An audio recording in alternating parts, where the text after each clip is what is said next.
नमस्कार. मी आज नर्मदा परिक्रमा करून गावी परत आलोय. नर्मदा मैयेची परिक्रमा म्हणजे एका वाक्यात सांगायचं तर पिंजऱ्यातल्या वाघाच्या शेपटीला हात लावणं आणि जंगलातल्या वाघाच्या शेपटीला हात लावणं हे जेवढा फरक आहे तो फरक म्हणजे नर्मदा परिक्रमा. त्या परिक्रमेमध्ये काय अनुभव येतात हे प्रत्यक्ष अनुभवल्याशिवाय ते काय खरं नाही, कारण ठेच लागली त्यालाच दुःख काय ते कळणार. तिथे म्हणजे त्या नर्मदेच्या परिसरामध्ये जे जे काठावरती माणसं आहेत ती सर्व माणसं म्हणजे देव माणसं आहेत. फक्त ती प्रत्यक्ष आपल्याला बघता आली पाहिजे. कारण काय जो कोण काय देतो ना हे तुम्हाला इथे सांगून कळणार नाही. कारण काय नुसतं आपण चालत असताना संध्याकाळ झाली तिथे असे बाबा आगे मत जाना अभी यहाँ रुको यहाँ खाना खाओ आणि एवढं प्रेमाने ते खाऊ जेऊ घालतात, म्हणजे एवढी काय सोय करतात ते आम्ही सांगू शकत नाही. म्हणजे आमच्या ह्याच्यात नाही ते, म्हणजे आमच्या रक्तात ते नाही आहे. ते यावं हीच एवढीच अपेक्षा आहे. बाकी आणखीन काय परिक्रमेशी सांगतात तुम्हाला.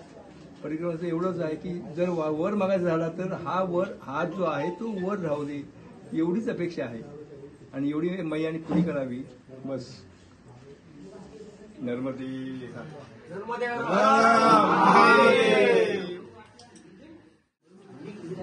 नर्मदा मैयाची जर परिक्रमा करायची असेल तर ती कार्तिकी एकादशीपासून सुरुवात करतात. माझं नाव प्रमोद भिकाजी सावंत, मुक्काम पोस्ट भिरोंडे, खलांतर होळेवाडी, माळीकर.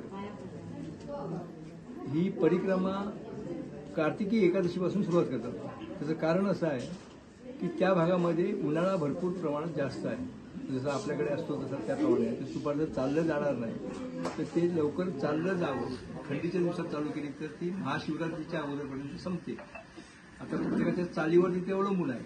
आता आम्ही रोज हे सर्व सुरुवात केली समजा 20-25 किलोमीटरपासून, तर ते शेवटच्या दिवशी आम्ही 55 किलोमीटर चालतो.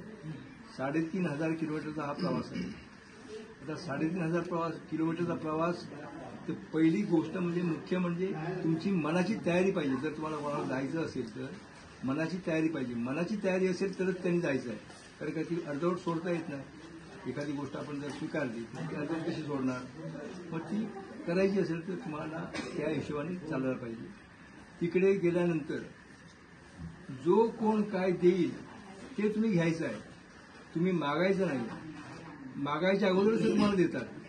तिथे काहीही हे वाईट आहे, हे बरोबर नाही, हे असंच आहे, ते तसंच आहे असं कधीही सांगायचं नाही. कारण माझ्या अनुभवाप्रमाणे मला खोकलाही आला नाही, चालताना ठेचही लागली नाही, काहीच नाही. कारण काय ही सर्व मैयाची कृपा आहे.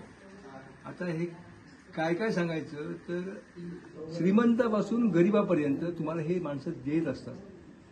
आता श्रीमंत माणसं म्हणजे एक माणूस आम्हाला पुण्यावाली भेटले. त्यांनी गाडी थांबवली. गाडी थांबवल्यानंतर ती बाई आणि तो मुलगा तिचा उतरला. नवरा गाडीतच बसलेला होता. तिने आम्हाला विचारलं कुठून आलं बाबा. म्हटलं महाराष्ट्रातून, मुंबईवरून आलो. तर तिने 100 रुपयाची नोट काढली आणि ती मला द्यायला गेली. नवऱ्याने अजून सांगितलं 500 रुपये दे, 100 रुपये काय देतेस. म्हणजे पैशाचं काही हे नाही आहे. एक बाई भेटली, अगदी गरीब बाई, जिने 1 रुपया दिला आणि माझ्या पाया पडली. आता मागच्या वर्षी या परिक्रमेमध्ये 16 लाख लोक गेले होते. आता तुम्ही विचार करा, त्या 16 लाखामध्ये जर त्या बाईने 2,000 लोकांना जर 1 रुपया दिला असेल तर ते 2,000 रुपये झाले. 2,000 रुपये एखाद्या गरीब बाई जिचं काहीच नाही आहे तिने देणं म्हणजे हे आमच्या लेखी, म्हणजे आम्ही काहीच नाही, आम्ही काहीच कोणाला दिलं नाही. फार वेगळं आहे. हे सांगण्यासारखंच नाही आहे. सांगणार काय, अनुभव घेतल्याशिवाय काय खरं नाही. अनुभव हाच मोठा गुरु आहे. पण ते एखाद्या तरी करावी ती परिक्रमा.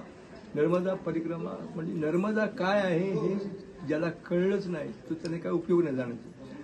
नर्मदा ही अशी आहे की ती पूर्वेकडून पश्चिमेकडे वाहते. ही एकच नदी अशी आहे जी शंकराची मुलगी आहे आणि ती लग्न न केल्यामुळे ती रुसून पश्चिमेकडे वाहत सुटलेली आहे.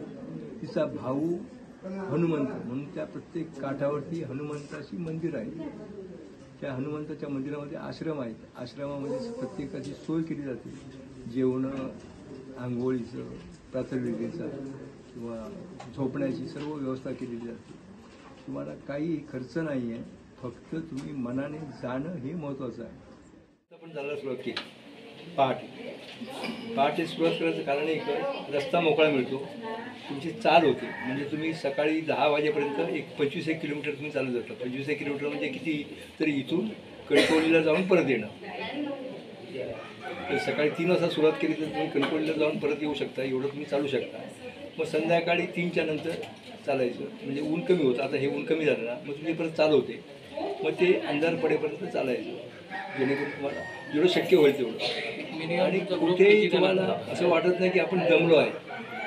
तुम्ही एका ठिकाणी उतरला, थांबलात आणि मैयाचं हे खाली ठेवलं की तुम्ही परत मोकळे झालं, फ्रेश झालात. आता माझा पाय चमक भरली पायामध्ये, चालता येत नव्हती. पट्टी बांधून मी चालायचं, बँडेजचं बांधून चाललं. जवळजवळ 2 महिने जवळजवळ चाललो मी तसा पट्टीला बांधून. आता ही यायच्या अगोदर 3 दिवस आहे ना, एकाच्या घरी आम्ही गेलो तर ते म्हणाले असं, इथे आल्यानंतर त्यांनी सांगितलं सॉक्स वगैरे काढा. मी सॉक्स काढले, तर एक काढला सॉक्स आणि दुसऱ्या पायात ते बांधलेलं होतं. म्हणून ते सॉक्स काढायला गेलो, बँडेज बघितलं त्यांनी ताबडतोब भावाला सांगितलं का माहीत नाही. भाऊ विभूती घेऊन आला, विभूती घेऊन आला मंत्र करून हे. आणि त्यांनी 3 वेळा, म्हणजे मी सकाळ 2:45 वाजता पोचलो, त्यानंतर एक रात्री 8 वाजता एकदा आला आणि परत सकाळी आम्ही 4 वाजता जेव्हा निघालो त्यावेळी ते आले आणि ते मंत्र्याने ते पुस्तक विभूती पायावर टाकली. आता पाय एकदम मोकळे झाला. आता एवढी औषधं माझ्याकडे पडलेली आहे डॉक्टरांनी दिलेली, ती सर्व लावली, इंजेक्शन घेतली, पण ते काय झालं नाही. पण ते त्या एका ह्याच्यात पूर्ण झालं. म्हणजे आपण जे म्हणतो मंत्रामध्ये काय आहे, ते मंत्रामध्ये काय आहे ते प्रत्यक्ष मी अनुभवलेलं आहे. आता ते कोणाला देत नाही, कसं काय मंत्र द्यायचा म्हटल्यानंतर तो पाळला पाहिजे, पाळला गेला पाहिजे. म्हणजे हा पुढे वारसा कसा झाला माहीत नाही, पण पाळला जात नाही म्हणून कोण मंत्र देत नाही. तर मंत्र द्यायला काय असं हे नाही, काय करायचं ते सोपं काम नाही. फक्त नर्मदा परिक्रमा प्रत्येकाने करावी, असं म्हणजे एकदा तरी अनुभव घ्यावा. पण ते हे वय नाही. आम्ही जे आता गेलो ते आता मयाची बोलवलं तर ठीक आहे, पण ते 60च्या नंतर तुम्ही जवळजवळ गेलं पाहिजे. आता हे 60पर्यंत तुमची कामं आहेत, नोकऱ्या आहेत, किंवा 4 महिने कोण सुट्टी देणार नाही. ते अगोदरच्या ह्या 60 झाल्यानंतर गेलात तर चालू शकतो. 10 वर्षापूर्वी मी आणखी चालू शकलो असतो, बरोबर आहे ना. पण हे वय नाही, वयाप्रमाणे आता हे तरी पण माझ्यापेक्षा अधू माणसं चालत आहेत. आता मला 102 दिवसामध्ये मी पूर्ण केले, बरोबर. 102 दिवस झाले. 102 दिवसामध्ये काय काय अनुभव आले ते म्हणजे विचारायची सोय नाही. म्हणजे नुसतं आपण विचार केला ना, अरे माझा हे मिळालं नाही, तुम्ही पुढच्या घरात जाईपर्यंत समोर काहीतरी आणून तोच देतोय की हे घे, काय पाहिजे तुला. एकदा आम्ही जेवलोच नाही, मी म्हटलं ते मैयाचं जेवण उपाशी ठेवत नाही, आज आम्ही कशी काय उपाशी राहिलो. तिथून आपल्या संजयच्या घराकडे गेलो, संदीपच्या.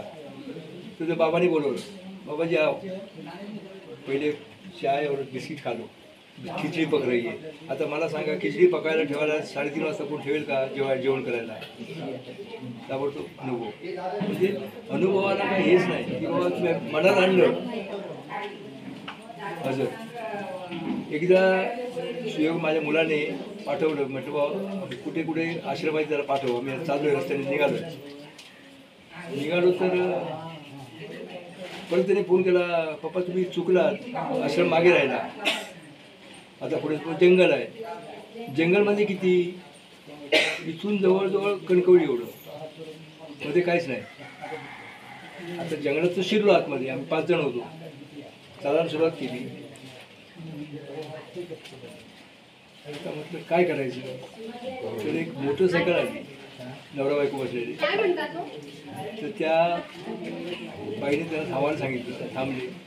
बाबा कहाँ जाओगे, तो मालूम तो है ही नहीं, रास्ता तो मालूम नहीं है, हम लोग भूल गए, लेकिन अभी आगे तो चलना है, जंगल से पार जाना है, आप कुछ फिक्र मत करो, मैं खाना वाला की रखती हूँ, मी जेवण करून ठेवते, तुम्ही किती वाजता पण या, माझं रस्त्यावरतीच घर आहे, जंगल संपलं की माझं घर आहे. आम्ही घरी गेलो 8:30 वाजता रात्री.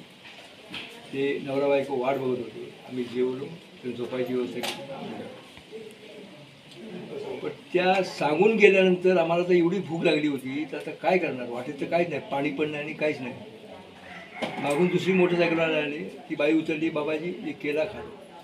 म्हणजे केळ्यांचा घडच तिने हातात ठेवला आणि निघून गेले. म्हणजे तुम्हाला असे असे अनुभव येतात ना की आम्ही विचारच करू शकत नाही की हे कसं काय हे आहे की ती ही मैयाची कृपा आहे.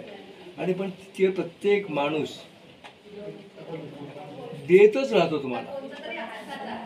बिस्किटचा पुडा म्हणा, काय म्हणा, देतच राहणार. आणि 1 वर्षाचं मूल पण आहे ना, नरमध्ये हरच म्हणणार. आम्ही 102 दिवसामध्ये कुठेही भांडण ऐकलं नाही, कोणाला शिव्या देताना कोणाला ऐकलं नाही. दारू पिलेली माणसं पण बघितली, पण ती पण नरमध्ये हर बोलणार आणि तुम्हाला पैसे देऊन जाणार, बाबा इसका कुछ भी खा लो. हॉटेलवाले जे व्हेज नॉनव्हेज असतात ना, ते तुम्हाला बिस्किटचा पुडा देणार, बाबा हमारे यहाँ खाना मत खाओ, हम नहीं दे सकते क्यों नॉनव्हेज आहे, ते देणार नाही. पण बिस्किटचा पुडा मात्र देणार किंवा पैसे देणार, बाबा एक आगे खा लो. म्हणजे काय सांगायचं, म्हणजे त्याला हेच नाही की. पण एकदा का तुम्ही सकाळी आता हे झालंय, एकदा मैया तुम्ही खांद्यावर घेतली, पाठीवर घेतलं आणि चालायला लागला की आपोआपच पाय चालायला लागतं. कोणी सांगायची गरज नाही की आता कुठे चालायचं, काय करायचं. म्हणजे 10, 20, 25 असं 55 किलोमीटर शेवटच्या दिवशी आम्ही चाललो. 55 किलोमीटर म्हणजे किती झालं, इथून कुडाळच्या पुढे झालं. ते 55 किलोमीटर आम्ही चाललो. जंगलाचा रस्ता 10 किलोमीटर, बाकीचा रस्ता. पण तरी पण त्यांनी माणसाने आम्हाला थांबवलं. म्हटलं हमको जाना है, हमारी गाड़ी का टिकट है, किसी भी हालत में जाना है. बाबा भी क्या करेंगे, हम लोग बोलने का काम किया, भी आपका मर्जी. आणि 3 जण होतो. टॉर्चमधून आम्ही जंगल पार केलं. जंगल पार करून बाहेर पडलो. एक मैयाचं घर होतं, झोपड्याचं छोटंसं. तर म्हटलं मैया चाय मिळेगा क्या. तिने ताबडतोब कोरी चहा बनवली, 3 कप आणून दिली. देत का हो आम्ही करून देऊ का, इथून असं इथून कोण जाताना असा दिसला, चाय मिळेगा का, आपण देऊ का त्याला, नाही देऊ. आमच्याकडे तो भावच नाही. तो भाव जो आहे ना, ते सांगूनच कळणार नाही. त्यांच्याकडे नुसतं देणंच आहे. दुसरा जर रस पाजणार आहे तो म्हणतो, अरे म्हटलं बाबा या तो खरीद केला आया, गन्ना तो खरीद केला आया, ये डीजल लगता है वो पंप को.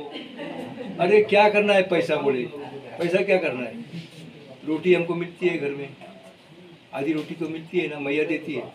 ये खाली सेवा आहे. म्हणजे उसाचा रस पाजायचं, तो पण उसाचा रस एकदा चरख्यात घातला आणि तिने काढला की परत तो पिळवटून नाही, जसा आहे तसा. म्हणजे काय ते लोक करतात ना, म्हणजे खरोखर ईश्वर त्यांच्यामध्ये आहे. आणि जर तुम्हाला तो ईश्वर जर दिसला नाही तुम्हाला, म्हणजे जसं आपण पूर्वी म्हणायचो ना, संतांच्या घरी देव गेला आणखीन पाय चेपायला लागला, तो पाय चेपायला म्हणजे आम्ही कोण त्यांचे, कोणच नाही ना, कधी ओळख ना पाळत. ते आमचे पाय चेपतात, पाय इथून इथून इथून इथून, बाबा रुको, थोडा मालिश करते. कोण करणार आहे सेवा जी आहे ना, ही सेवा त्यांनीच करावी. ती त्यांच्या मैयावरती त्यांचा एवढा विश्वास आहे ना, जसा आमचा होळ्यांवरती विश्वास आहे, तसं त्यांचा मैयावरती विश्वास आहे. तर एवढा विश्वास हे आहे ना, पक्का आहे. जसं आमचा पांडुरंगावरती विश्वास आहे ना. त्या नर्मदेची एका ठिकाणी जावं तर एवढंच पाणी आहे पार पुढेपर्यंत पूर्ण, आणि काही ठिकाणी तर खोलीच कळत नाही. म्हणजे तिची खोली किती आहे अजून कोणाला कळलंच नाही. एवढं निळं शार पाणी वाहते, नुसतं वाहते. तो म्हणजे हे. आणि त्यांनी जे हे लिहिलंय, आरती जी लिहिली, ती आरती जर सांगायची झाली तर ती सोप्या भाषेत त्यांनी सांगितलेली आहे. गणू दास आहे, त्यांनी ते ओवाळू आरती जय जय नर्मदा माती, पाप ताप दैन्य वारून देई सौख्याते, माते देई सौख्याते. ओवाळू आरती जय जय नर्मदा माते, शिवशंभूच्या फाळी चंद्रा तेथे उत्पत्ती, दिवते जन श्यामल कोमल शीतल तनुकांती. रूपकुमारी तव देखुनिया सुरमुनी तुझ गाती या रूपासी बघण्या माझे मन हे आतुरते पोवाळू आरती जय जय नर्मदा माते जगताच्या उद्धारा जलरूप होऊन तू आली विंध्याद्रीचा आश्रय घेऊन प्रवाहित झाली योगी तापसी ज्ञानी तुझन आश्रयास केली भक्तगणांना भुक्ती देऊनी देशी मोक्षाते माते देशी मोक्षाते ओवाळू आरती जय जय नर्मदा माते दर्शन घेता अगतुर करिते स्नाने सुख पावे प्रदक्षिणाती पायी करिता कैलासा जावी संत समागम सद्गुरु सेवा नामी रत व्हावे यास्तव चरणी आलो गणुदासा उद्धरिले ओवाळू आरती जय जय नर्मदा माते म्हणजे नुसतं प्रदक्षिणा केली तर तुम्हाला कैलासाला गेल्याचं पुण्य मिळेल नुसतं दर्शन घेतं तुमची पापं जात आहे म्हणजे त्याचं कारण काय देव माणसं सगळं दर्शन रोज घेत आहे काठावरची माणसं दर्शन रोज घेत आहे एकदम आनंदी माणसं काही दुःख नाही आनंद आनंद आनंद हर हर नर्मदा माते की जय।